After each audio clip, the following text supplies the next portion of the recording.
Hello guys, welcome back to the channel. In today's video, I'm going to show you how to fix Resident Evil Requiem error code 0x1000000 on PC. If you're getting this crash error while launching the game, just follow the steps shown in this video.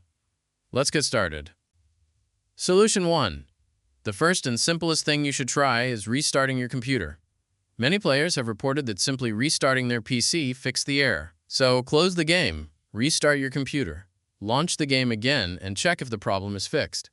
If the issue still happens, move to the next solution. Solution 2. Now we're going to clear the Steam cache. Open Steam. Click on Steam in the top left corner. Select Settings. Go to Downloads. Scroll down until you see Shader Pre-caching. If this option is enabled, disable it. Now click Clear Download Cache. Click Confirm. Steam will restart automatically.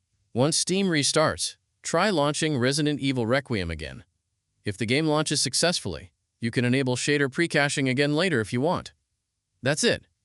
If this video helped you fix Resident Evil Requiem error code 0x100000000, don't forget to like the video and subscribe to the channel.